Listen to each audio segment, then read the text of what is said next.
창세기 13장 10절에 이에 롯이 눈을 들어 요단들을 바라본즉 소알까지 온 땅에 물이 넉넉하니 여호와께서 소돔과 고모라를 멸하시기 전에였는 고로 여호와의 동산 같고 애굽 땅과 같았더라. 그때 소돔과 고모라가 멸망하기 전까지는 얼마나 거기에 물든 동산과 같이 아름다운지 모릅니다.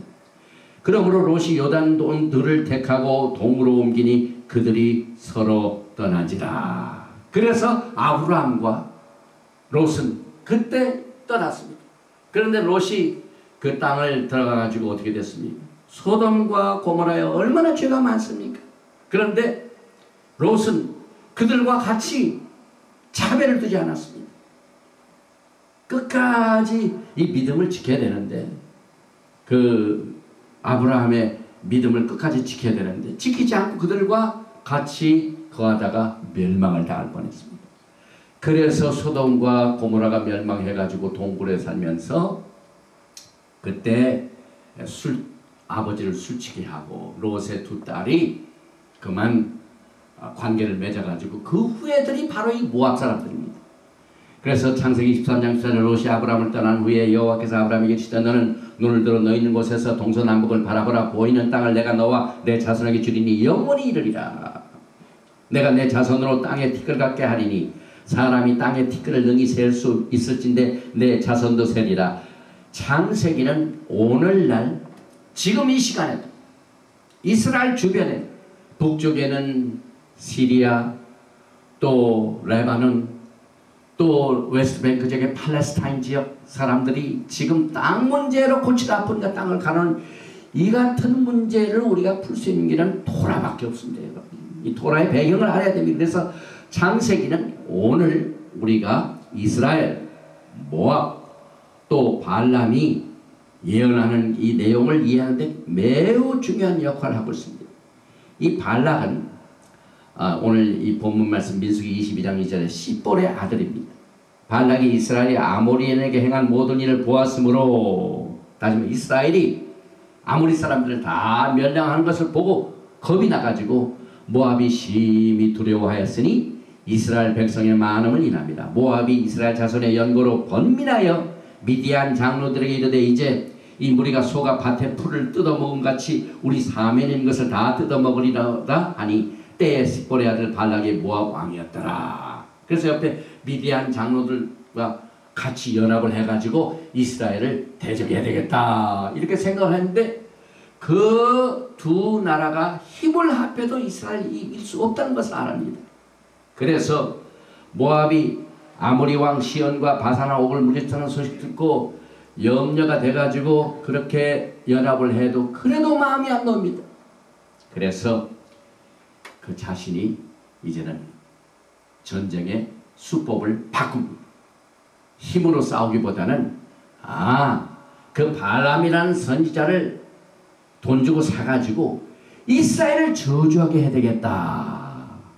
이렇게 해서 이스라엘 저주하게 하여 발람을 초청을 합니다. 지금 이와 같은 사건들이 똑같이 일어나고 있습니다. 저는 생각하기를 이스라엘 공격하는, 지금 또 미국을 공격하는 아랍 이슬람 911 사건인데도 그 자살 그 테러 분자들이 이스라엘 공격을 이 미국을 공격할 때 뭐라고 했냐면 알라하고 알라 신의 만세를 부르면서 911 사건을 치렀습니다. 이것은 뭘 의미하냐면 미국이 알라 신을 가지고 미국을 저주하는 사람을 이길 수 있는 길은 하나님을 매달리는 길밖에 없습니다. 미국을 공격하는 이 테러 분자들, 지금 아프가니스탄에서 그렇죠. 이라크도 그렇죠. 전 세계에 있는 테러 분자들이 알라 신을 믿고 공격을 하고 있습니다. 그런데 미국은 지금 오바마 대통령 이후부터는 미국은 기독교 국가가 아니다. 이 얘기를 당선되고 난 뒤에도 카이로에 가서 그랬죠. 아랍 사람들을 보고 좀 화친을 해가지고 또 이스라엘을 끝까지 돕는 이 정책을 지금 변질시키고 있습니다. 이렇게 하면은 계속해서 미국은 두들겨 맞게 되어 있습니다. 그래서 지금 대통령이 예수님을 붙들고 메시아 하마시아 하면서 밀고 나가면 이 전쟁을 이깁니다. 왜? 저쪽에 알라신을 이길 수 있는 힘을 가지고 있는 사람은 미국의 전력도 아니요, 강력한 철도 아니요, 군사도 아닙니다. 메시아 예수님밖에 없습니다.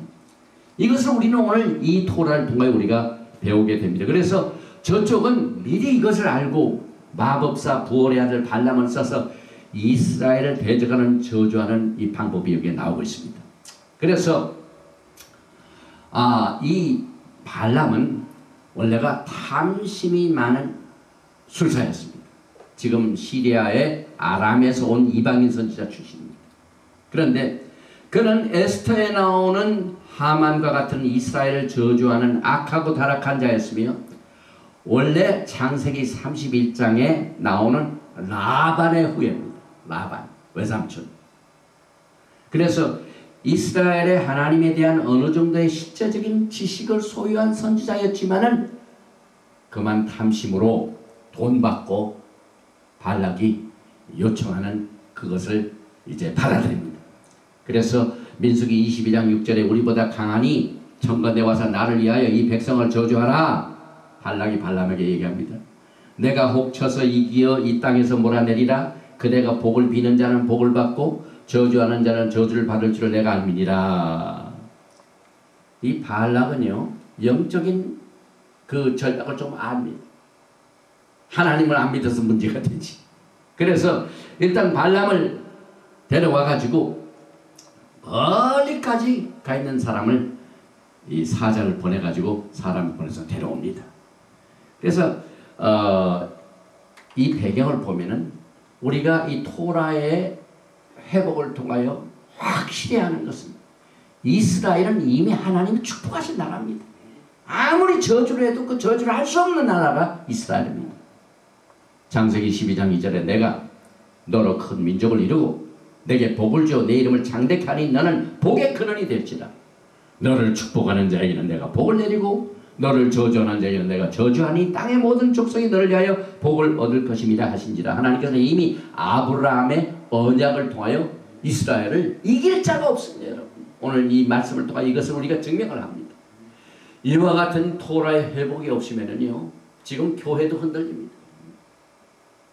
저 PCUSA 교단이라는 그 교단은요, 지난번에 그 터키에서 출발한 이 가자지구 구호를 한다고 온 그 테러군자들 실은 그 사건 때문에 이스라엘을 지금 얼마나 지금 멀리하고 있는지 모릅니다. 그러나 이 토라를 알면은 그렇게 할 수가 없습니다.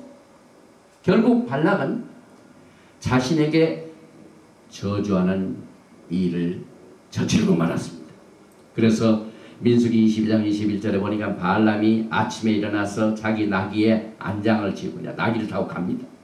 모압 귀족들과 함께 행하니 그가 행함을 인하여 하나님이 진노하심으로 하나님께서 싫어하셨습니다.